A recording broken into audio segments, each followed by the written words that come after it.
Paying for My Mistakes by David Lewis.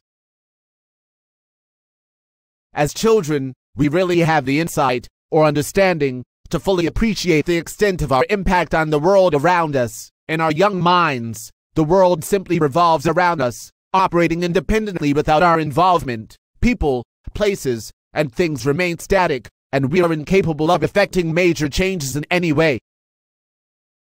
This world came crashing down for me at the age of 7, when I caused my first automobile accident. My friend had recently completed a classic car model, and naturally, I wanted to take it for a test drive on his kitchen counter. Tragically, the car plunged off the edge and was totaled when it hit the floor. Luckily, nobody was injured. In the few seconds after the accident, my happy, carefree existence was changed forever when I realized that my friend expected me to somehow resolve the situation. I was stunned. I was only 7. It wasn't my fault these reckless people hadn't installed guardrails on their counters. What were they thinking? But there was no escaping the situation. I knew something would have to be done, so I went to the 2 people I knew had the ultimate power to solve anything. My parents. My parents both had jobs, and therefore a fortune in spare cash. Surely they would replace the car and everything would be fine. Unfortunately, another fundamental truth of childhood is that parents can sometimes be unreasonable and unfair for no reason, just to be mean. My father explained that while they had the money available, I would not learn anything from the experience if I didn't personally invest the time and effort to make things right. Obviously, these people didn't understand basic logic. I didn't have any personal money or independent wealth. Otherwise, I would be buying model cars for myself. They had all the power and control in the relationship, but I suspected my friend wouldn't care. He just wanted his model car replaced. For the first time in my life, I was indebted to another person, with nobody else to bail me out, and nobody to blame except myself. Even at that young age, I understood that guardrails are not standard equipment on kitchen counters. There was only one solution.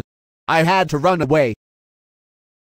I didn't know where I would go, but it would be somewhere I could make a fresh start, and I would never tell anyone about what I did. I also resolved that I would never, ever play with anyone's toys, even if they offered.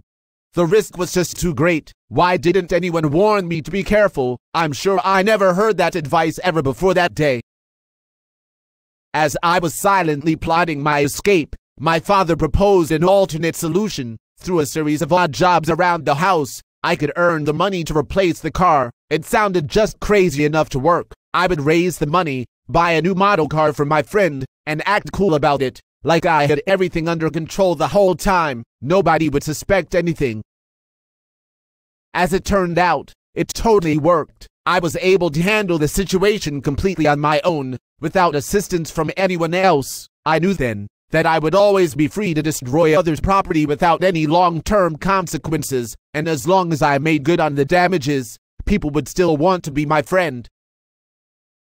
Although I never forgave my parents for refusing to help me in any way, I did learn 2 things. First, taking personal responsibility can be difficult at times, but it's also very rewarding knowing that you can handle situations yourself when you have to. Second, I learned that parents can sometimes exploit their own children for cheap labor, forcing them to perform domestic work for much less than the federally guaranteed minimum wage.